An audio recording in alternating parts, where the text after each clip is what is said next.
coração, torre de sustentação.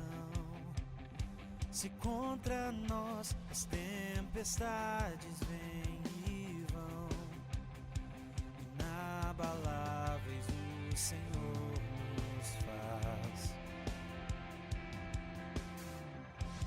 Em batalha estamos nós, mas conhecemos tua voz, que de antemão nos escolheu e nos chamou. Por ela, filho, o teu povo está. Inabaláveis o Senhor nos faz. Não iremos nos desanimar, mesmo estando a nos desgastar. Nossos olhos estão no Senhor, nossa força, fonte de todo vigor.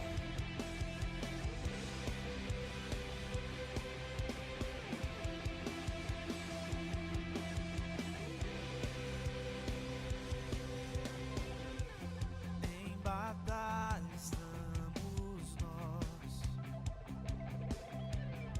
mas conhecemos tua voz, que de antemão nos escolheu e nos chamou. Por ela, filho, o teu povo está. Inabaláveis o Senhor nos faz. Não iremos nos desanimar, mesmo estando a nos desgastar. Nossos olhos estão no Senhor, nossa força, fonte de todo vigor.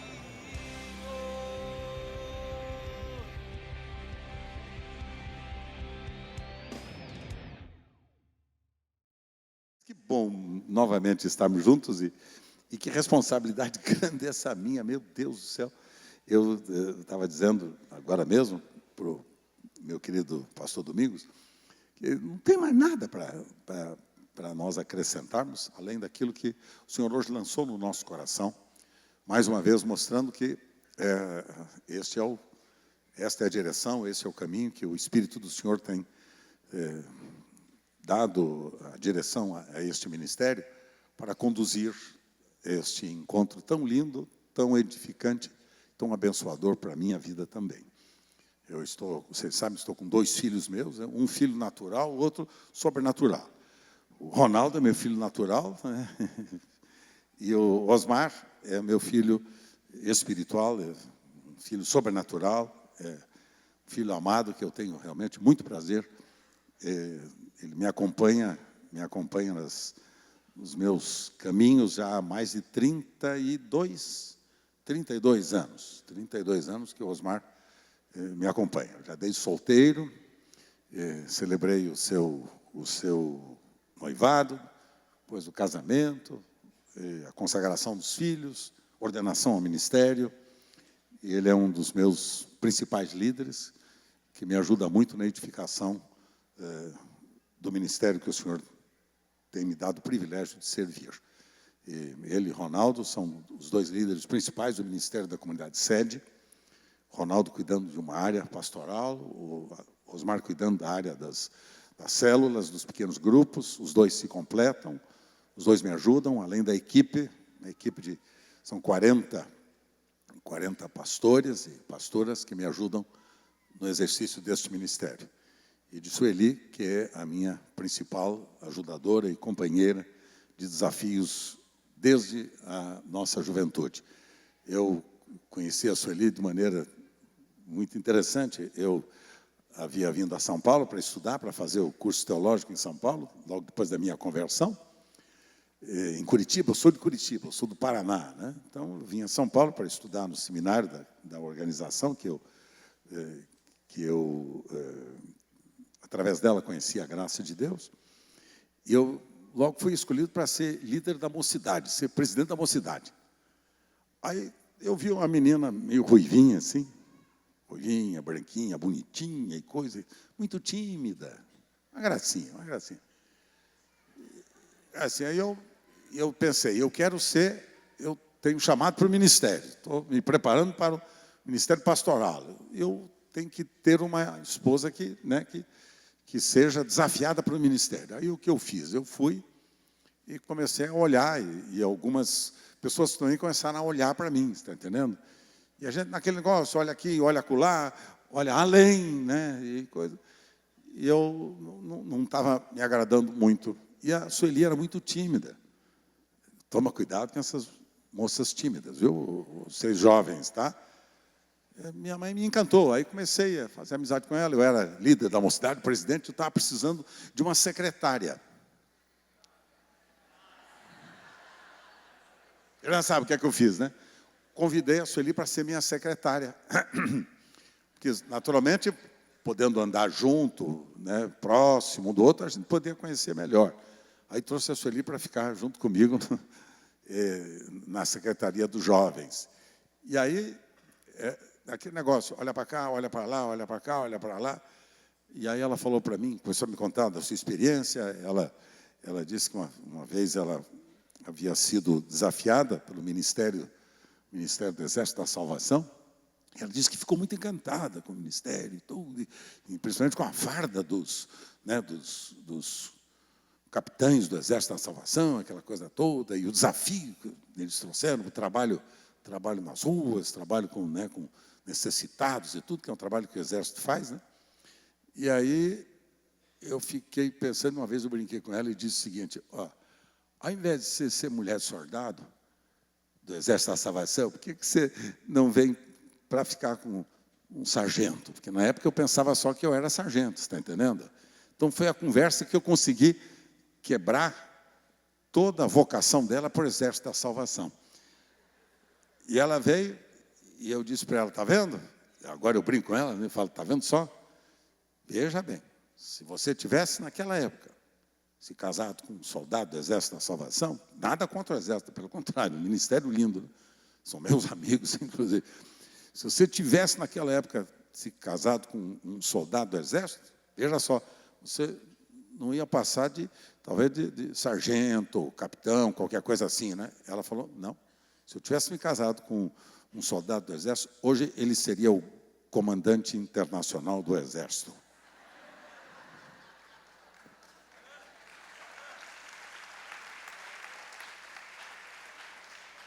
Conhece o adágio popular? Diga o que você quer e ouça o que você não quer. E aí eu reconheci que esta é uma verdade.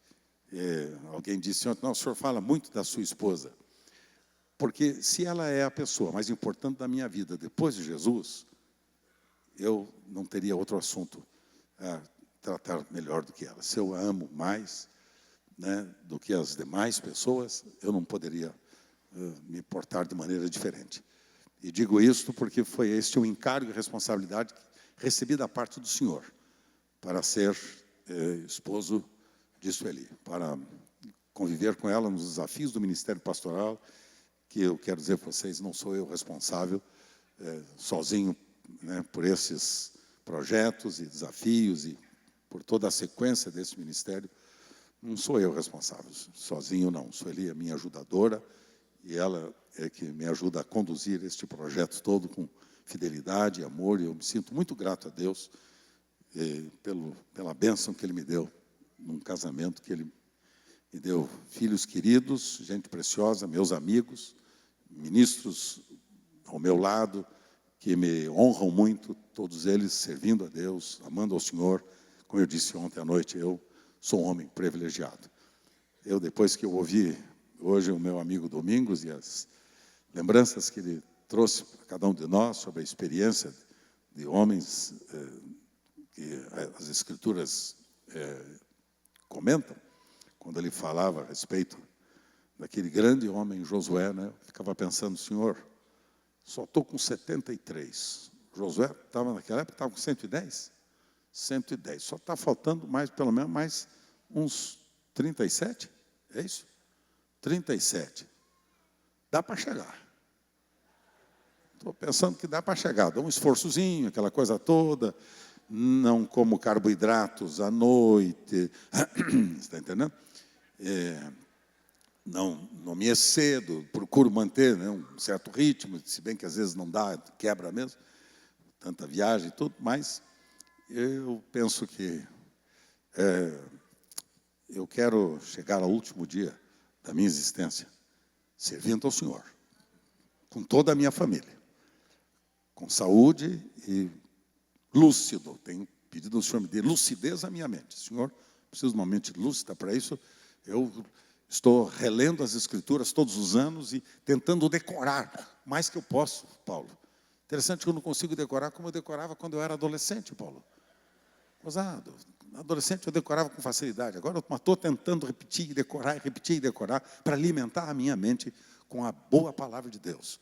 Porque ela que naturalmente vai me ajudar nos dias da minha existência a manter a minha mente lúcida, né? Honrando a Deus, servindo a Deus ao lado dos meus queridos e ao lado de vocês.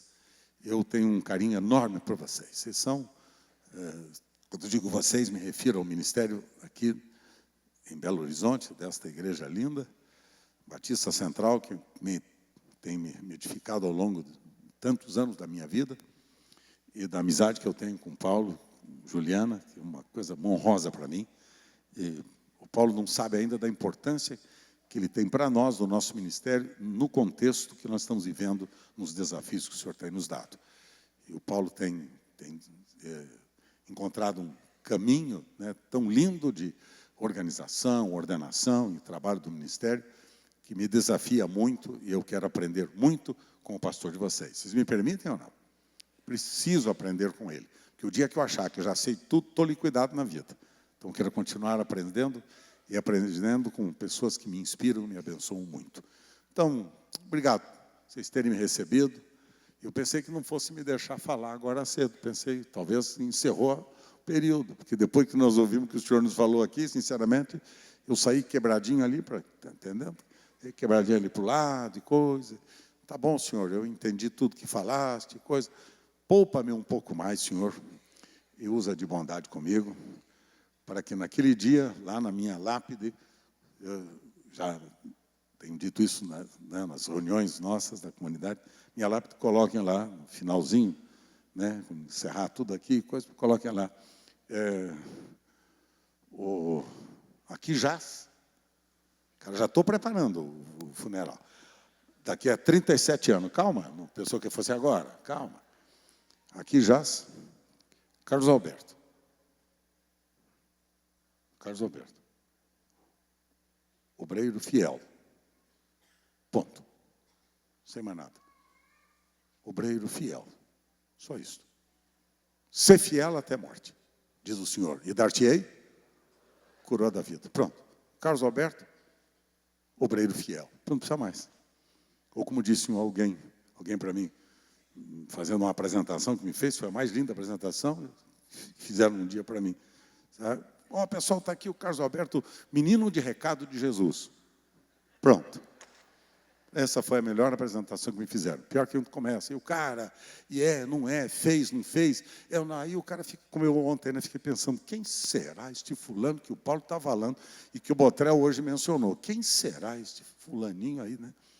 Então, bendito seja o Senhor. Louvado seja o Senhor, glorificado seja o Senhor, exaltado seja o Senhor. Vamos aplaudir o Senhor.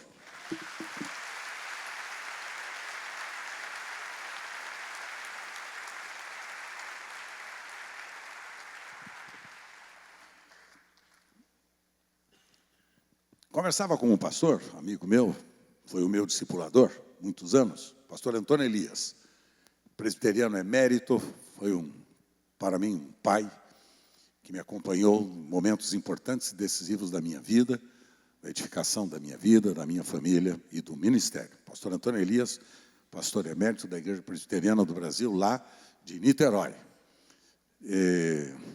Pastor Antônio Elias deu uma resposta para um obreiro, um amigo meu também, e amigo do Paulo, mas que eu achei fantástico. Esse pastor foi ao pastor Antônio Elias e disse assim para ele: pastor, o senhor sabe que eu não consigo, pastor, pregar aquele texto de Paulo aos Coríntios 4,16, 1 Coríntios 4,16, quando Paulo diz assim: sede vós meus imitadores, como eu sou de Cristo. Antônio Elias disse: mas por que não consegue? Eu disse: porque eu não tenho coragem de pregar este texto, porque não me sinto digno, esse pastor dizia, não me sinto digno de dizer, olha, sejam meus imitadores, como eu sou de Cristo. Não me sinto digno, tenho tantas limitações, tenho tantas fraquezas na minha vida, dificuldades e defeitos, e foi, né, se autoanalisando, não tenho condição, jamais eu faria isso, o rebanho, vou dizer para o rebanho para ser meu imitador, não quero isso. Aí o Antônio Elias fez uma pergunta para mim, muito simples. O Antônio Elias perguntou para ele: escuta, filho, se você, então, não imita Cristo, quem é que você imita? Se não é Cristo que você imita, quem você imita? Se não é Jesus quem você ama, quem você ama? Se você não serve a Cristo, a quem você serve? Se você não imita a Cristo, quem você imita?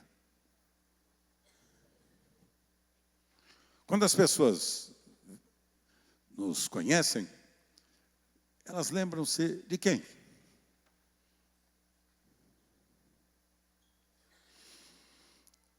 De quem elas lembram-se? Quando os primeiros cristãos saíram de Jerusalém, foram para Antioquia da Síria, isso no primeiro século, quando eles chegaram em Antioquia, o povo da cidade olhou para eles e disse: olha, ali estão os cristãos. Foi pela primeira vez que eles foram chamados de cristãos, os pequeninos cristos, as maquetes de Cristo. Olha, os cristãos, foi pela primeira vez que foram chamados. Por quê? Porque o estilo de vida, comportamento, relacionamento, atitude, palavra, argumentos, enfim, o estilo de vida deles lembrava Jesus. Relacionava-os com Jesus. A pergunta que eles faço é esta: se você não imita Cristo, quem você imita? Se as pessoas ao olharem você não lembram-se de Jesus, lembram-se de quem? Pelo seu comportamento, pelo seu estilo de vida, pela sua maneira educada, generosa, amorosa de ser. Você lembra quem? Quando as pessoas olham para você, estão lembrando-se de quem? A pergunta que ele faz é esta: quem é Jesus para você? Quem é Jesus para você? Pode me dar uma resposta? Quem é Jesus para você? Hã? Alguém? Tudo, meu Senhor, o que mais? Salvador, o que mais? Melhor amigo. Quem é Jesus para você? Hein? Modelo. Não, ele não é pai não, ele é seu irmão. Pai é o nosso Pai Celestial. Ele é o seu irmão mais velho, ele é o primogênito de Deus. Pai não, pai é o pai, ele é o filho. Meu irmão, seu irmão. Então, o que mais? Salvador, Senhor, o que mais vocês estão dizendo aí? Vamos? Vamos, pessoal. Se arrisca aí, pessoal. Amigo, o que mais? Hã? Meu Senhor e meu Deus. Hã? Mestre. Hein? Seu amor. O único. Protetor. Maravilha, estou encantado com vocês. Encantado com a espontaneidade de vocês. Eu acho que vocês tão espontâneos. Coisa fantástica. Eu nunca vi igual um auditório tão espontâneo como o de vocês aqui. Mas acho que vocês têm razão. Que pastor é cheio de pegadinha, né, Paulo? Meu Deus do céu, o pastor tem uma habilidade para fazer pegadinha que vocês não podem imaginar. Então o rebanho já olha para o cara já desconfiado. Se o cara está fazendo uma pergunta dessa, facinha, Ele vai aprontar em cima da gente. E foi o que eu fiz com vocês. Porque vocês me responderam o que eu não lhes perguntei. Perguntei para vocês, quem é Jesus para você? Eu não disse o que Jesus fez para você. Não disse isso. Perguntei, quem é Jesus para você? Se perguntassem para Paulo, o apóstolo, os gentios, fantástico, homem santo de Deus, se perguntasse para Paulo, Paulo, quem é Jesus para você? O que Paulo responderia? Paulo diria o seguinte, eu estou crucificado com Cristo, portanto eu já morri. E vivo, não mais eu, mas é Cristo que vive em mim. E a vida que eu agora vivo na carne, eu vivo pela fé do Filho de Deus, o qual me amou e a si mesmo se entregou por mim. Paulo, quem é Jesus para você? Aí Paulo diria, porque é Cristo em vós, é Cristo em mim, esperança da glória. Cristo minha vida. Cristo minha vida. Quem é Jesus para você? Quem é Jesus para você? Quem é Jesus para você? Minha vida. Minha vida. Minha vida. Não é a razão da minha vida. Sua vida. Porque se você for observar o livro de Paulo aos Romanos, no capítulo 6, Paulo exatamente mostra com clareza o grande milagre desta poderosa salvação que nós experimentamos. Ele nos incluiu na sua morte e nos incluiu na sua ressurreição. Na morte com Cristo fomos crucificados. Para quê? Para que morresse este velho e maldito homem, condenado à morte e à separação eterna de Deus.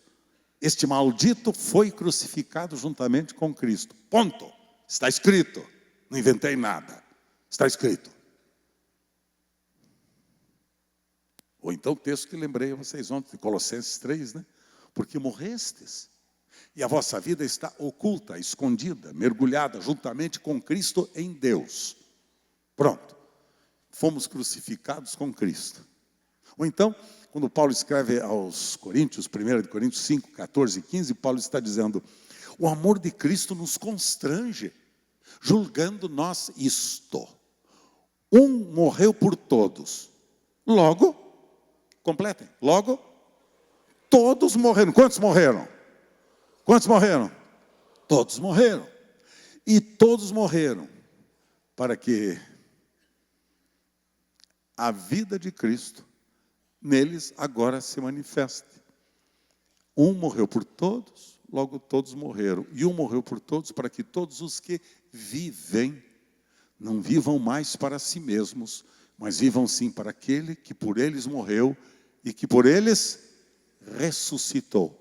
Morte e ressurreição, fundamentos da nossa fé em Jesus. Morte e ressurreição, tão pouco proclamada. Tanto é que as pessoas ficam se arrastando a vida inteira, uma carga de, um fardo de pecados, maldições, tem que fazer cura interior, cura no exterior. Muitos estão fazendo no exterior agora. Se bem que o dólar agora subiu um pouco, a cura no exterior está um pouco menor. Mas cura de tudo quanto é canto, precisa fazer cura. Eu fico pensando, por que tem que fazer cura interior quando nós já sabemos por que o caba morreu? Quando o fulano morre, como é que faz? Aí manda lá para o serviço clínico, lá, aí faz um exame para saber causa mortes. Né? Fazer os exames, né, para saber do que morreu. Pessoal, nós já sabemos do que nós morremos. Porque o salário do pecado é a morte. Pronto. Quantos aqui pecaram? Quantos pecaram? Todos pecaram, porque o salário do pecado nos matou a todos para Deus. Jesus vem, nos inclui na sua morte, toma a condenação que era nossa, se faz maldito para cada um destes que se tornaram pecadores, separados de Deus, e então no poder da ressurreição, Ele nos garante a sua vida. Mortos para o pecado e vivos para Deus. Mortos para o pecado e vivos para Deus. crucificados com Cristo e ressuscitados com Ele. Qual é a sua vida? Qual é a sua vida? Qual é a sua vida? Se você é uma nova criatura, se você experimentou a sua inclusão na morte e na ressurreição de Cristo, e você entregou-se a Ele, experimentou o grande milagre chamado novo nascimento, e você provou a graça de ser transformado em filho de Deus, agora Cristo é a minha, é a sua. Quem é você? Quem é você? Vai, se arrisca. Quem é você? Os pequeninos Cristos, os pequeninos Jesus. Dá um toque, vê se seu lado aí. Dá uma olhada. Não precisa dar esse solavanco também no cara, né, meu? Dá um toque.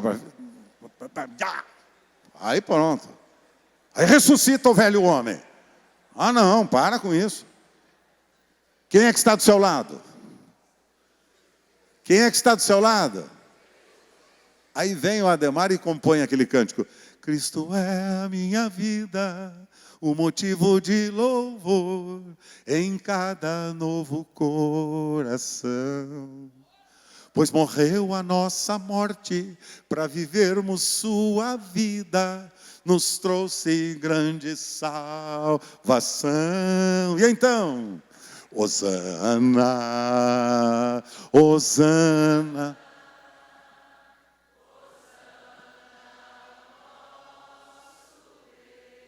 Que Ronaldo Bezerra, coisa nenhuma. Hosana, Hosana, Hosana ao nosso Rei. Aleluia! Vamos aplaudir o Rei, Rei Jesus!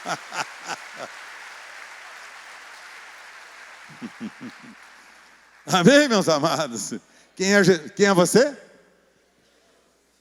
Quem é Jesus para você? Minha vida. Porque a nossa mente sempre, né, do nosso mundo consumista, essa sociedade voltada para o consumo, né, logo pensa, o que é que ele fez por mim? O que é que ele me deu? Me salvou, me perdoou, me libertou, me curou. Tudo isso ele é verdade, ele fez tudo isso. Isso é o que ele fez. Agora, quem ele é para você, ele é a sua vida. Se nós tivermos clareza nesta verdade e uma experiência com esta verdade, o cristianismo se torna um instrumento abençoador, ainda mais nas cidades do nosso Brasil e nas cidades do mundo onde você estiver. Lá vai Jesus. Lá vai Jesus. As pessoas precisam olhar para nós e dizer, lá vai um pequenino Cristo, cheio de amor. Cuida bem, ama, serve. Como Jesus faz. Como Jesus faz, dá vida para as pessoas. E isso eu quero lembrar a vocês, sem acrescentar nada, o que nos foi compartilhado hoje, mas eu estava querendo colocar nas mãos de vocês, a partir da palavra que o Senhor havia ontem colocado no meu coração, para deixar com vocês, sobre a importância de sermos aprovados por Deus, não só usados, mas aprovados por Deus. Queria chamar a atenção de vocês para a credencial que Paulo deixou para que nós conhecêssemos. Quais as suas responsabilidades, quais as características do ministério de Paulo, quais as experiências dele que fizeram dele o homem que fez a história do cristianismo tornar-se uma grande realidade, um instrumento abençoador para as nações. Paulo foi o grande articulador, teólogo, que colocou em ordem toda a teologia que hoje nós conhecemos. Abra comigo 2 Coríntios, capítulo 6. 2 Coríntios, capítulo 6. Capítulo 6. E eu vou ler para vocês, mais do que fazer comentários, eu vou ler alguns textos da Escritura com vocês, e vocês vão me ajudar nesta leitura. Segunda carta de Paulo aos Coríntios, capítulo 6, verso 4.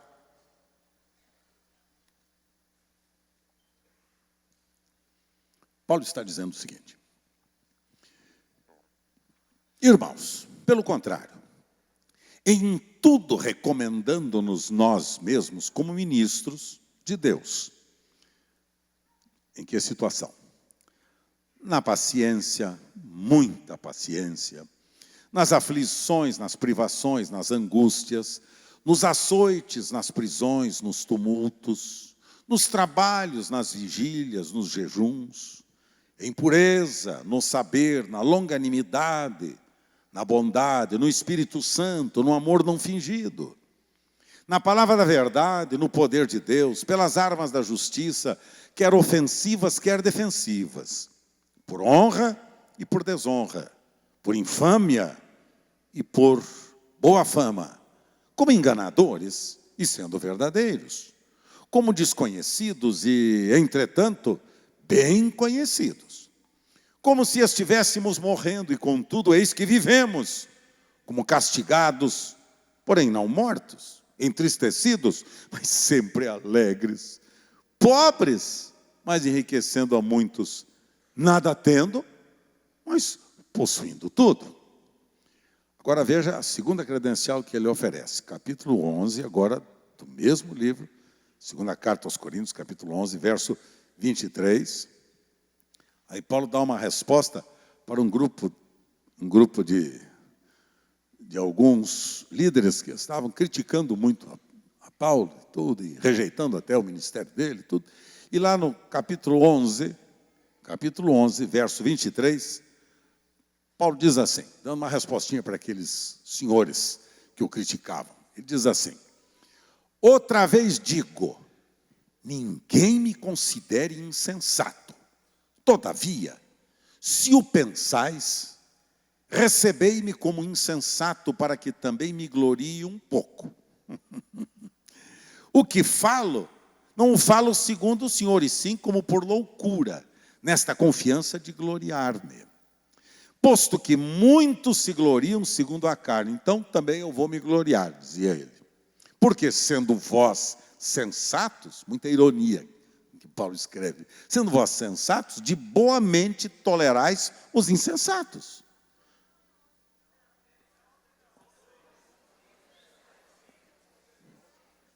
Onze, 20. Hã? Eu li 16, é que eu comecei do 16. Estou no lugar certo, para com isso, meu. Vou chegar lá, mano, velho. Para com isso, vamos lá.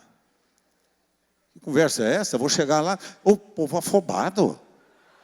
Mineiro não é tão afobado assim, mineiro é tranquilo. Afobados são os paulistas, né, que ficam desesperados. Calma.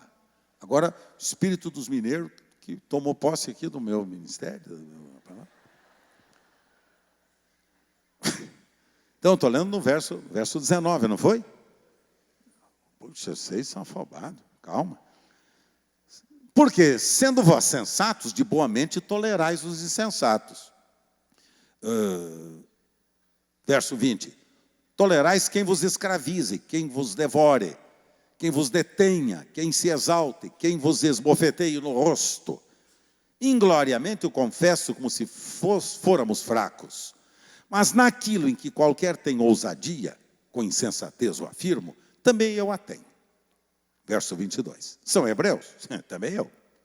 São israelitas? Também eu sou. São da descendência de Abraão? Também eu. Bom, agora sim. Então, é a resposta que Paulo dava para aqueles irmãos. E a partir do verso 23, ele diz o seguinte: são ministros de Cristo? Falo como fora de mim. Eu ainda mais. E agora a sua credencial. Em trabalhos, muito mais em prisões, em açoites, sem medida em perigos de morte, muitas vezes.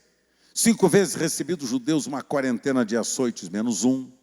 Fui 3 vezes fustigado com varas, 1 vez apedrejado, em naufrágio 3 vezes, 1 noite e 1 dia passei na voragem do mar, em jornadas muitas vezes, em perigos de rios, em perigos de salteadores, em perigos entre patrícios, em perigos entre gentios, em perigos na cidade, em perigos no deserto, em perigos no mar, em perigos entre falsos irmãos, em trabalhos e fadigas, em vigílias, muitas vezes em fome e sede, em jejuns muitas vezes, em frio e nudez, Além das coisas exteriores, há o que pesa sobre mim diariamente. A preocupação com todas as igrejas. Quem enfraquece que eu também não enfraqueça? Quem se escandalize que eu não me inflame? Se tenho de gloriar-me, gloriar-me-ei no que diz respeito à minha fraqueza. Deixa eu dizer para vocês, até aí, tá bom. Mantenha aberta a sua escritura. Esses dois textos, Paulo faz a apresentação do seu ministério. Me lembro que há um tempo atrás, eu havia sido convocado para uma grande reunião em São Paulo com líderes, e aquela reunião é para ordenar apóstolos. Então, uma reunião para reconhecer o ministério apostólico de muitos líderes santos de Deus na minha nação. Aí, coisa lá, e apresentava um, e apresentava outro, as características de um, de outro, o ministério de um, de outro, até que chegou a minha vez. Ainda bem que o Paulo não estava lá. Chegou, senão aí piorava do meu lado. Aí, então, começou, né, e o Carlos Alberto, aquele negócio, e fez, aconteceu, e realizou, e sabe essas conversas assim? Eu, particularmente, não gosto, não. Porque eu sei que se alguém fez, foi o senhor. Enfim, não é humildade, não, é autocrítica. Aí começou a falar, e coisa e tal, e por causa disso, Carlos Alberto, hoje nós queremos que você venha e receba a unção apostólica e o título de apóstolo da nossa nação brasileira. Aí me caiu um temor no coração, estava do lado do Antunes, meu companheiro de todas as horas, Tunão velho, amigo meu há 55 anos, e pastor comigo no ministério, o Antunes do meu lado, e eu disse, Antunes, e agora? Ele disse, vá e leia a Bíblia. Aí foi exatamente os dois textinhos que eu peguei, Paulo. Eu disse, pessoal, eu reconheço, vocês são amorosos, irmãos preciosos, vocês são santos de Deus da minha nação, pastores fabulosos, gente fantástica, vocês são homens mesmo. Aí chegou a minha vez de eu dar o troco, você está entendendo? Vocês são maravilhosos, só que tem uma coisa, eu não posso ser ordenado apóstolo. Por quê? Porque eu não tenho competência. Como eu não tenho competência? Aí eu li esses dois textos para eles. Eu disse, está aqui escrito, dá uma olhada nessas marcas do ministério de Paulo. Não tenho nenhuma delas, a não ser que vocês queiram para mim. Tem nenhuma delas. Perseguido, preso, espancado, cara, difamado, caluniado, perseguido. Só não foi atropelado, porque, né? Aí, prisões, açoites, perigos de morte, e recebeu uma quarentena de açoites dos judeus, menos um, e foi fustigado com varas, e enjornadas, perigo de rio, de salteadores, meu Deus do céu, vivo em São Paulo ainda, pela graça de Deus, o Senhor me livrou. E pior foi o perigo de patrícios, né? Entre os gentios, na cidade, no deserto, no mar, e perigos entre falsos irmãos. Bom, aí sim, esse eu já provei. Bom, esse foi o único. Sobrou umzinho. Sobrou umzinho para mim. Aí, coisa em trabalhos e vigílias, e fome e sede, sinceramente, não está me fartando nada, e nem nunca esteve. E foi por aí afora. Eu disse, pessoal querido, né, eu agradeço o carinho de vocês, essa consideração, mas eu não tenho estas marcas de apóstolo. Eu não vou poder assumir esta responsabilidade. Eu, sinceramente, eu prefiro mesmo ficar. Não é que eu sou humilde, não é nada de humildade, não. É, como eu disse, autocrítica. Eu prefiro ficar mesmo do jeito que o Senhor me chamou, né? O discípulo de Jesus, né? O obreiro do Senhor. Quem chama de Carlos Alberto? Pode chamar de Carlos Alberto. Meus amigos me chamam de Beto, que eu acho isso uma falta de respeito enorme. Chama de Beto. É enorme. Mas me chama de Beto e coisa. Eu fico, né? Eu chamo minha turma de amigo, meu amigo e coisa. Então, é assim que desculpe, cristianismo para mim, eu não consigo me manter dentro desses chavões que nós aprendemos com a história das nossas organizações. Então, eu não consigo. Eu quebro um pouco esses paradigmas, fico um pouco fora desses. Eu acho que cristianismo é uma coisa tão simples, espontânea e próxima de cada um de nós, né? Se Jesus agora mesmo se materializasse essa aqui, como é que ele faria, hein? Ele vinha dar um discurso aqui? Sinceramente, pessoal, acho que a gente ia querer ficar perto dele primeiro, né? Ele se tocava e conversar, ouvir, ele ia andar pelos corredores, ia sair conosco, ia almoçar com a gente, ia bater papo, trocar ideias, ia sentar conosco. Alguém estava chorando, ele ia lá para consolar, e alguém estava sofrendo, alguém estava sendo traído, alguém abandonado, coisas dessa natureza. Eu vejo Jesus assim, minha vida, lavando os pés dos que têm os pés sujos e enlameados, como seus discípulos, a quem ele deu a mais importante, do meu ponto de vista, mais importante lição da história do cristianismo. Ele disse: viram como eu, sendo o Senhor e Mestre, fiz para vocês? João 13. Viu como eu fiz para vocês? Lavei-lhes os pés? Façam assim vocês também uns aos outros. Aprendam a lavar os pés uns dos outros. Uma coisa que a igreja tem dificuldade de lavar os pés. Eu, sendo o apóstolo poderoso, eu não ia poder lavar os pés dos irmãos. Eu só poder jogar água na cabeça e talvez um pouco de óleo na cabeça dos grandes autoridades eclesiásticas da minha nação. Eu não fui chamado para isso. Fui chamado para o chão da fábrica. Fui chamado para chorar com os que choram, sofrer com os que sofrem, me alegrar com os que se alegram. Fui chamado para andar com pessoas. Fui chamado para ser orador, nem pregador. Não, desculpe, não foi. Faço isso, né? Preciso. Mas eu fui chamado para andar com pessoas. E aprendi que cristianismo é o que eu sou, não o que eu faço. O que eu faço é consequência do que eu sou.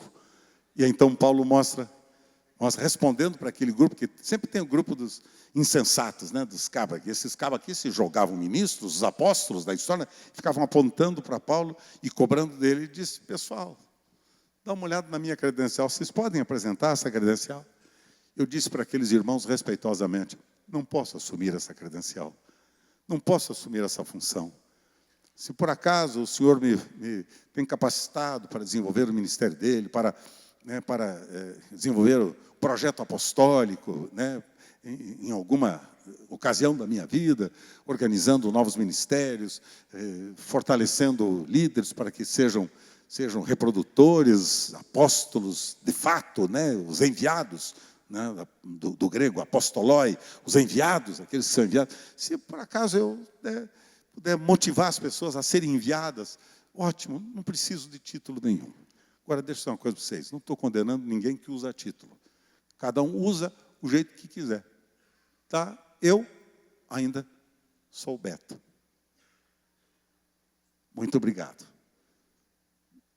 Os que não me conhecem me chamam de pastor Carlos Roberto. Os que me conhecem me chamam de Beto. Os meus amigos, não tenho problema nenhum. Problema nenhum. Isso para mim não é nenhum desrespeito.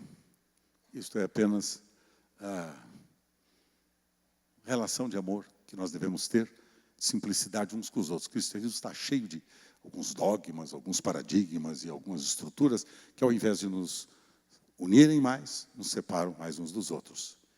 Fica muito preocupado com os títulos do fulano.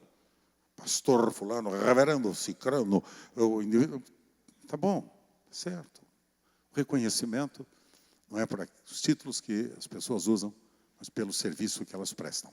E Paulo diz assim: olha, deixa eu dizer para vocês, minha credencial é esta. Quando eu estava ouvindo nesta manhã a palavra que foi trazida ao nosso coração, e ao meu particularmente, foi muito edificante. Eu saí daqui com desafios na minha vida, domingos. Obrigado, viu, querido? Isso é muito precioso para mim, muito, muito mesmo. Sou grato a Deus por você me fazer lembrar dessas verdades todas neste momento da minha vida e ministério. Muito obrigado. Eu estava pensando a respeito de que lhes falei ontem. Usado por Deus ou aprovado por Deus? Aí me veio o texto de Atos dos Apóstolos, capítulo 2. Volta comigo lá em Atos, capítulo 2. E aí, no registro de Lucas, o médico amado, um dos autores de Atos, do livro de Atos dos Apóstolos, capítulo 2, verso 22, há um registro fantástico aqui de um trecho da pregação, do discurso que Pedro faz naquele dia memorável de Pentecostes. No verso 22, ele diz assim: irmãos israelitas, varões israelitas, melhor, atendei a estas palavras. Jesus o Nazareno. Completem. Varão aprovado por... É aprovado por Deus, não pelos homens. Talvez reprovado pelos homens, aprovado por Deus. Diante de vós com milagres, prodígios e sinais, os quais o próprio Deus realizou por intermédio dele. Entre vós, como vós mesmos sabeis. E aí, então, Pedro vai discorrendo a respeito, né, do ministério de Jesus entre nós. Quero destacar, aqui está o testemunho público do ministério de Jesus, aprovado por Deus. Foi Deus que o aprovou.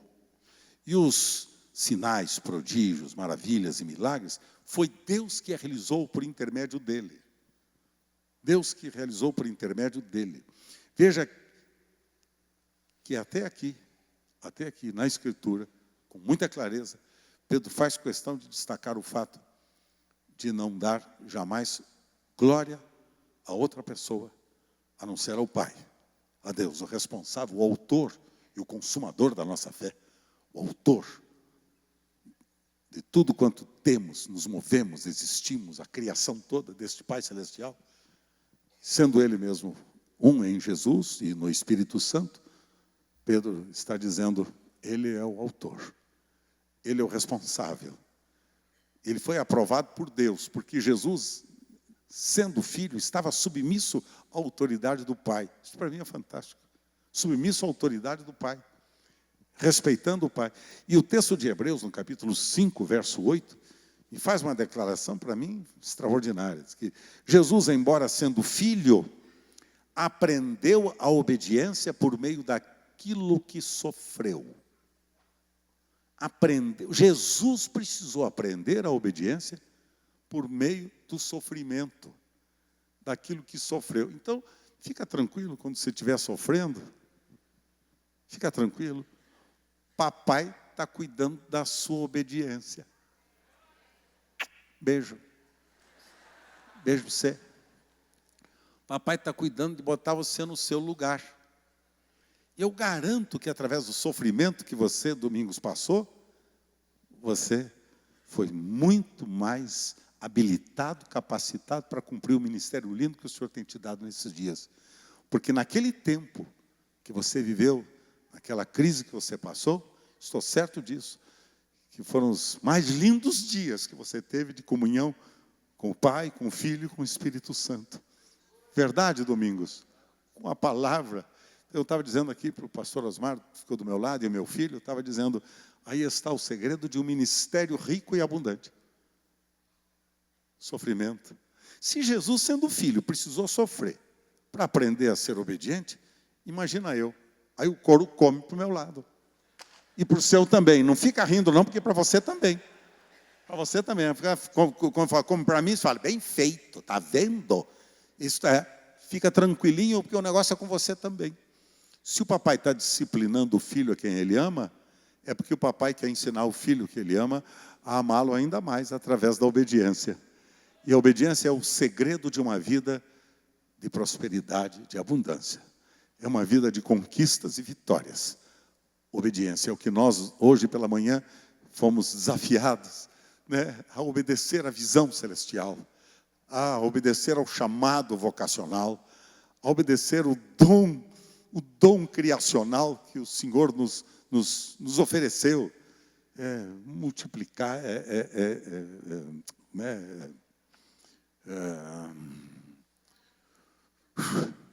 a memória às vezes falha, do pastor Carlos Alberto também, viu? Mas Gênesis 1, 26 e 28, frutificai, multiplicai, enchei a terra e governai-a, abençoai-a. Esses são os 4 mandamentos criacionais. Quando Deus cria o ser humano, Ele diz assim, você serve para quê? Para ser uma árvore frutífera, multiplicar, frutificar. E então, multiplicar seus dons, talentos, capacitação, vida, ministério, enfim. Frutificai, multiplicai. E agora, encham a terra. Multipliquem-se e encham a terra. Não precisa fazer sozinho. Tá? Conte com os outros também para ajudarem vocês. Tem gente que, né, quer multiplicar as gerações sozinho. Não faça sozinho. Não só no aspecto natural, mas no aspecto também espiritual. Para multiplicar gerações, no aspecto ministerial, espiritual, vamos explicar. Claro que você precisa dos seus irmãos. Sozinho não dá para a gente. Então, por isso você está aqui, para a gente aprender junto um com o outro, para multiplicar as gerações. Agora, no aspecto natural, biológico, né, tem gente que pensa que só eles que têm que multiplicar gerações. Só um ou dois entendeu o que eu estou falando. É porque eu estou prolixo mesmo. Vai ver que a hora de almoço vai ficando o cara, a mente fica embotada e aquela coisa. Então, no aspecto natural, filho querido, o que eu quero dizer é o seguinte: não precisa ter tantos filhos assim que você pretende. Houve época que tinha 10, 15, 20 filhos. Agora você pode ter uma meia dúzia mesmo, está tudo certo. A aljava do valente, né, do salmista, tinha 7 flechas. Então, até 7 é um número ideal. Né? E o pastor Paulo está pedindo que os filhos dele reproduzam no número ideal. 7 cada filho, então vai dar pelo menos um número bom, maravilhoso. Quanto é, Paulo? 3, 7, 21, hein, Paulo? Brincadeira, mas no 21 netos com o pastor Paulo, tudo pendurado no pescoço dele. Ora vem, Senhor, e faz isso na vida do meu amigo. Amigo é para essas coisas.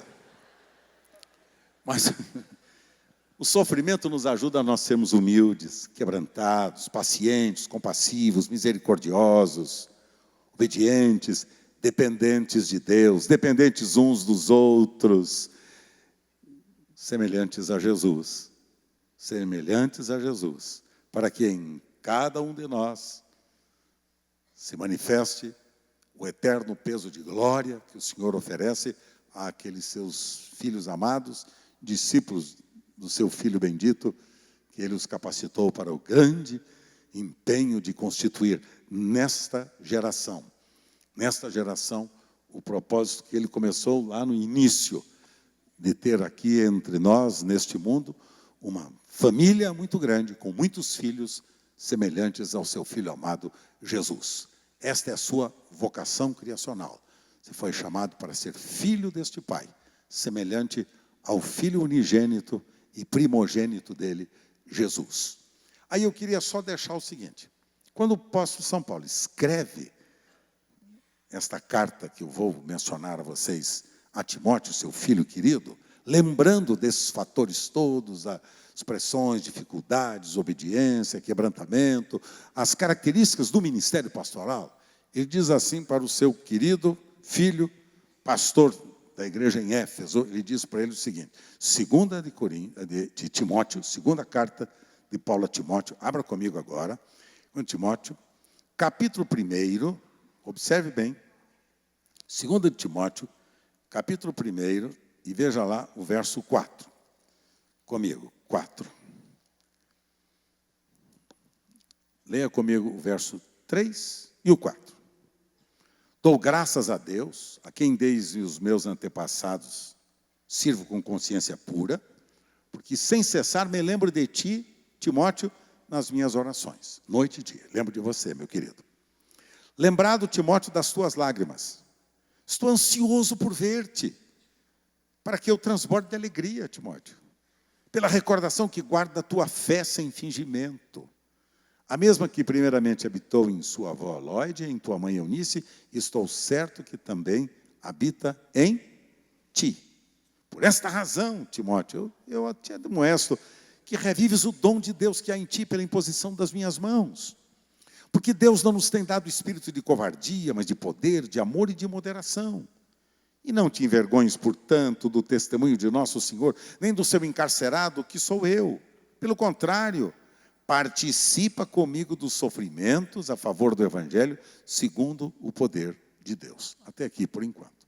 Então, Paulo está exortando o seu querido filho, fortalecendo a fé do seu filho querido, para que ele continuasse o ministério para o qual ele havia sido convocado, lembrando sempre que as aflições e sofrimentos que ele havia provado, que estaria provando e que haveria de provar, todos eles estavam promovendo este amado discípulo de Paulo ao ministério cada vez mais eloquente, cada vez mais operante, um ministério cheio da graça que Deus haveria de liberar para que ele cumprisse com a sua sagrada e santa vocação.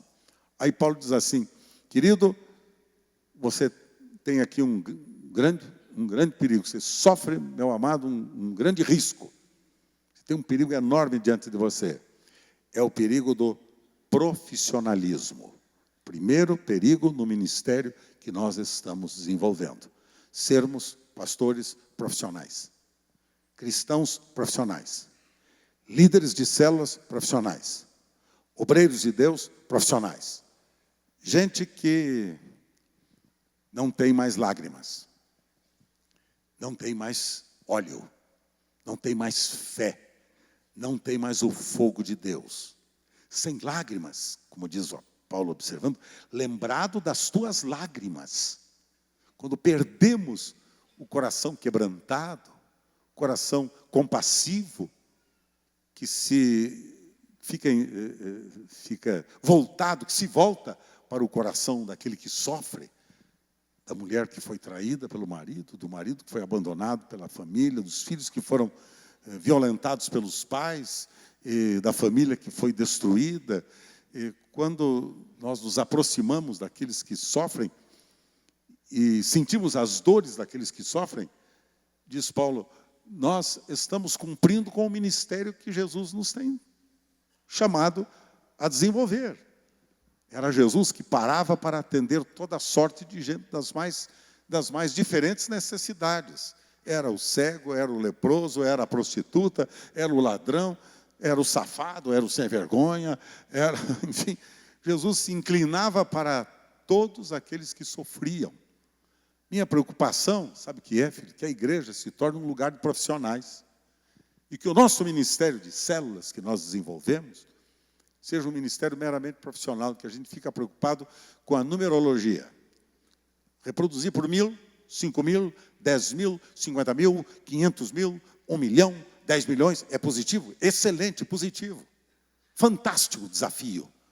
Nunca vamos perder de vista esses desafios. Agora, deixa eu dizer uma coisa. Meta de crescimento que não envolve compaixão, desculpem, com todo o respeito que lhes devo, porque isso é para mim também. Meta de crescimento e desenvolvimento ministerial que não se envolve com compaixão, com lágrimas, um coração quebrantado, em favor do perdido, quero dizer para vocês que vira mero profissionalismo. E Paulo está dizendo, por favor, querido, estou lembrando das lágrimas que você derrama, meu querido. Estou ansioso por ver. Eu tenho recordação da tua fé sem fingimento. Isso é uma fé sem fingimento. Olha como eu queria que o meu pastor falasse isso para mim, já, saudosa memória. Queria ver, Carlos Roberto, você uma fé sem fingimento, sem hipocrisia, sem exterior, sem rótulo. Uma fé com conteúdo, em que você se quebranta com os perdidos. Por que, queridos, que nós queremos multiplicar? Por que nós queremos alcançar os perdidos? Por quê? Por que nós queremos que as nossas células multipliquem? Por que nós queremos? Claro que este é o mandamento do Senhor. E pregar o evangelho a toda criatura. Marcos capítulo 16. Este é o mandamento do Senhor, não tem que discuti-lo. E muito menos Mateus 28, não tem que discutir. Faça discípulos de todas as nações. Por quê?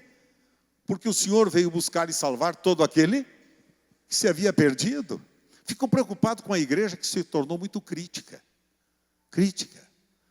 Desculpe, eu vou talvez mexer num assunto que cause qualquer constrangimento, mas crítica aos homossexuais, aos pervertidos, aos drogados, aos corruptos da nossa nação, e coisas dessa natureza. A igreja ficou crítica.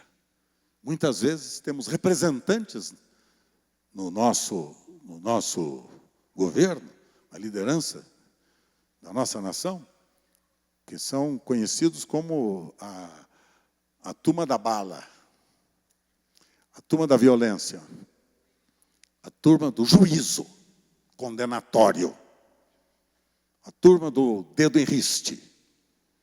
a turma da condenação. Deus não nos chamou para isso, não. Ministério que não tem lágrimas e compaixão, desculpe, com todo respeito, esse ministério é profissional. Profissional. Serve só para agregar números e não qualidade. Não qualidade de serviço.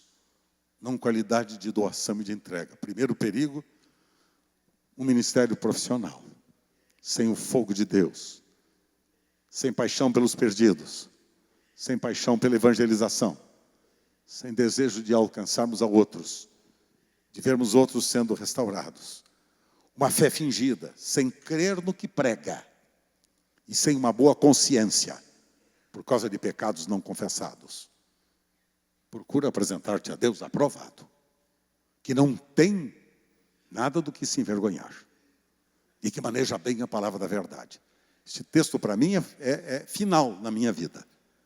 Posso fazer o ministério mais fantástico do mundo. Ganhar e conquistar o mundo inteiro. E o que adianta ganhar o mundo inteiro e perder minha própria vida?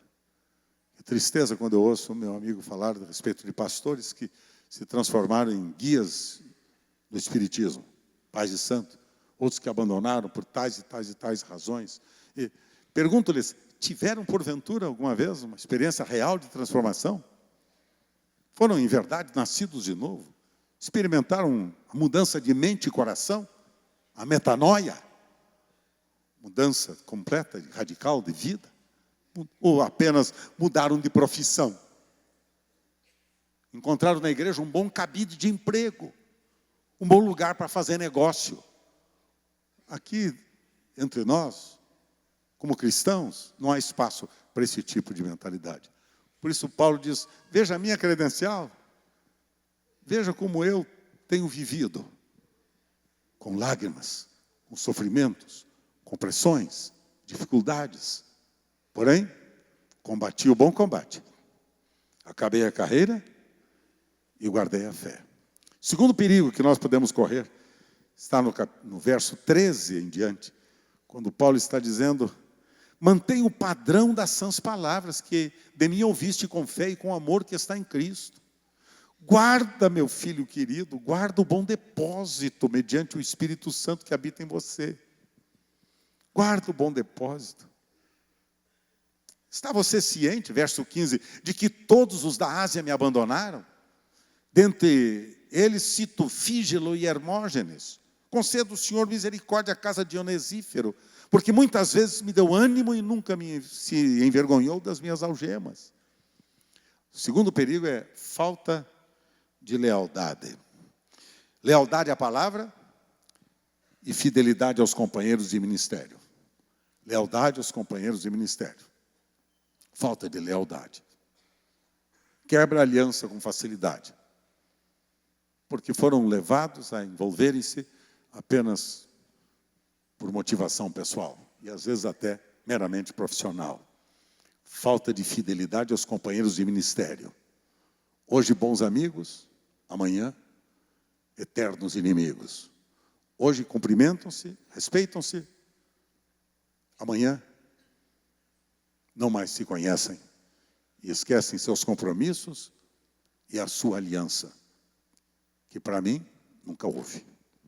Terceiro perigo, no capítulo 2 agora, verso 1 até o 13, eu não vou ler até o 13, mas destacar aqui, é o terceiro perigo chamado perigo da comodidade. O primeiro perigo é o perigo do profissionalismo, o segundo da falta de lealdade e o terceiro da comunidade. Comodidade, perigo de nós nos acomodarmos com o passar dos anos. E Paulo diz assim, verso 1, filho meu, fortifica-te na graça, capítulo 2, verso 1, que há em Cristo. E o que de minha parte ouviste através de muitas testemunhas, isso mesmo, transmite a homens fiéis e idôneos para instruir a outros. Participa dos meus sofrimentos, Timóteo, como bom soldado de Jesus. Porque nenhum soldado em serviço se envolve em negócios desta vida. Porque o seu objetivo é satisfazer aquele que o arregimentou. E assim sucessivamente. E aí Paulo destaca o trabalho do atleta, o trabalho do lavrador, e assim sucessivamente. Aí Paulo vai dizendo Meus queridos, deixa eu dizer para vocês uma coisa, a acomodação. Me sinto bem realizado, já tenho tudo, estou farto como a igreja na Ásia, que foi condenada para o Senhor, era rica, tinha tudo, poderosa, fantasticamente bem suprida, e diz o Senhor, vocês não sabem que vocês são pobres, cegos e nus. Portanto, eu recomendo-te voltares e comprar de mim ouro refinado. Voltar ao primeiro amor. Lembra-te, pois, de onde caíste. Arrepende-te e volta ao primeiro amor. O importante não é como nós começamos o ministério, mas é como nós vamos terminar o ministério. Como nós estaremos encerrando os dias da nossa vida terrena, no serviço que nós estamos desenvolvendo e executando no reino de Deus. Paulo diz, esforça-te, concentra-te, disciplina-te, sofre neste bom combate. Lembra-te das aflições de Jesus e dos sofrimentos de Jesus. Nós não estamos em tempos de paz, não, pessoal querido, estamos em tempos de guerra. E é tempo de investir tudo que temos para a salvação de alguns mais que o Senhor tem colocado diante de nós. Portanto, o perigo fatal da falta de lealdade e o perigo fatal da falta de atividade, de desafio voluntário para o serviço que Ele nos deu, pode ser realmente fatal para a reprovação do nosso ministério. Terceiro perigo, comodidade. Quarto e penúltimo perigo, falta de integridade. Deixa eu fazer esse comentário com vocês, que Paulo faz. Versos 14 do capítulo 2, Paulo está dizendo, recomenda estas coisas. Verso 14 do capítulo 2. Dá testemunho solene a todos perante Deus, para que evitem contendas de palavras, para que para nada aproveitam, exceto para a subversão dos ouvintes. Mas procura apresentar-te a Deus aprovado, como obreiro, que não tem do que se envergonhar e que maneja bem a palavra da verdade. Evita, portanto, Timóteo, falatórios inúteis e profanos. Verso 17.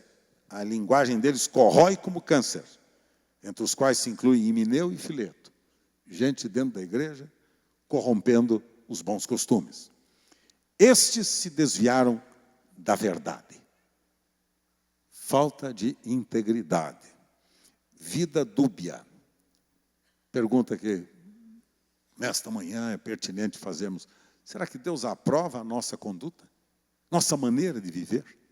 Nosso estilo de vida? Somos aprovados diante de Deus pelo estilo de vida? Ontem falei-lhes das 5 prioridades. Relação com Deus, com o cônjuge, com a família, profissional, com o seu trabalho, atividade profissional e com o ministério. 5 prioridades. Está no meu livro que eu estou deixando para vocês aqui. Uma vida com prioridades. Esta experiência foi que determinou a estruturação da minha vida.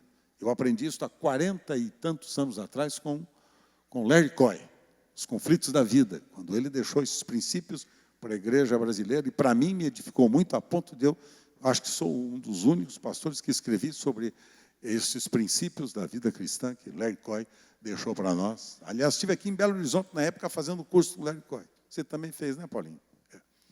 Então, esse livro é o resumo desta experiência, é a lembrança das prioridades de Deus na nossa vida.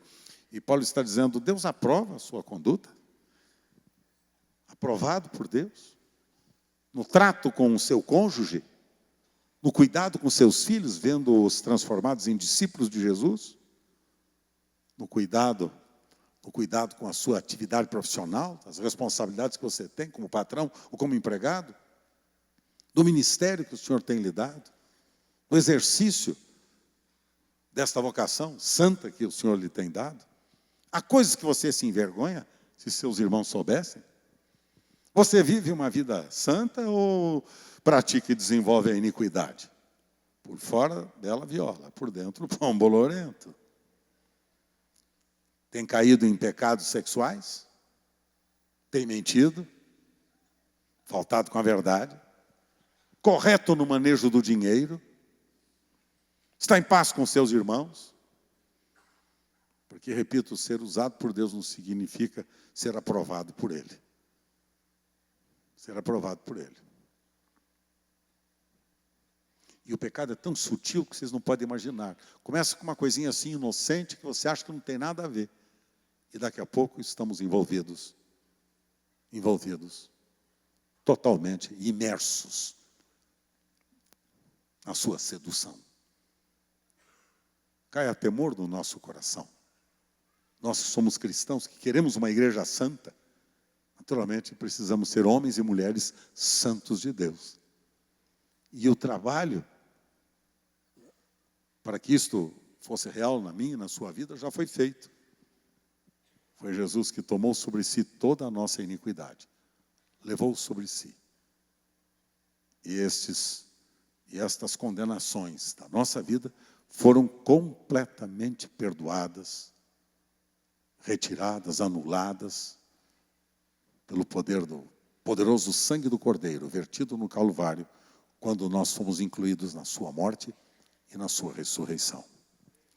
E por fim, o quinto perigo, capítulo 3, dos versos 1 aos versos 9. Não vou ler, claro, todos, mas só lembrá-los. O perigo da aparência, uma vida só de aparência. Então, Paulo diz assim, sabe você isto, nos últimos dias sobrevirão tempos difíceis. Dentro da igreja, esses assuntos aqui que Paulo está tratando. Os homens serão egoístas. Os homens serão avarentos, jactanciosos, arrogantes, blasfemadores, desobedientes aos pais, ingratos, irreverentes, desafeiçoados, implacáveis, caluniadores, sem domínio de si, cruéis, inimigos do bem, traidores, atrevidos, enfatuados, mais amigos dos prazeres do que amigos de Deus, tendo forma de piedade, negando-lhe, entretanto, o poder. E o mandamento de Paulo é este, foge também destes. Saia fora deste relacionamento que pode produzir na sua vida um prejuízo enorme. Porque diz-me com quem andas e dir-te-eis quem és, é uma realidade ainda atual. Você é conhecido pelos amigos que você tem. Sabe-se quem você é, pelos amigos com quem você convive, com quem você compartilha a sua mesa, com quem você compartilha a sua amizade. E se, ao compartilhar a sua amizade, você compartilha com este tipo de gente, com estas características, quero dizer para você que você está em plena e total desobediência ao projeto de Deus, que é, foge de gente assim. Saia fora, porque isso pode destruir a sua vida, seu ministério, sua família, sua reputação, seu caráter, sua vida espiritual, sua vida com Deus. Portanto, qual é o caminho? Siga o bom exemplo dos homens aprovados. Sua conduta, seu propósito, sua fé, sua longanimidade, seu sofrimento, sua paciência, siga. Persista em tudo que você aprendeu nas Sagradas Escrituras, levando em conta, sempre em consideração, que o objetivo delas é aperfeiçoar e nos capacitar para a obra do ministério para o qual nós somos chamados. Prega a palavra em todo o tempo, instes, repreendas, exortes com paciência e doutrina. E então, faça a obra de evangelização. Não abandone o grande projeto da comissão que o Senhor deu a mim e a você de fazer discípulos de todas as nações. Perigo do profissionalismo, da falta de lealdade, da acomodação, da comodidade, da falta de integridade e da aparência de piedade são perigos que nos rondam cada dia. Que o Senhor nos ajude, para que ao fim do ministério, ouçamos do Senhor, aí está servo bom e fiel. Foste fiel no pouco, sobre o muito serás colocado. Combati o bom combate, acabei a carreira e guardei a fé. Agora só me resta receber do justo juiz a coroa de justiça que está reservada e guardada a mim, mas também a todos aqueles que amam a sua vinda. Que o temor do Senhor permaneça no nosso coração. Este livro de 2 de Timóteo, que eu acabo de ler nessas últimas semanas, me edificou profundamente o coração. Eu descobri que Paulo aqui tinha uma série de amigos que o traíram, gente que estava com ele que o abandonou, gente de péssima conduta. Mas ele também tinha amigos fiéis e leais, que o ajudaram, que estiveram com ele, que deram a vida por ele. Epafrodito, Timóteo, Tito e outros tantos mais que estavam ao seu lado. Então quero dizer para vocês que compensa sermos fiéis a Deus e a sua palavra. E vamos receber a coroa de justiça que está reservada a mim e a você. Bendito seja o nome do Senhor. Amém.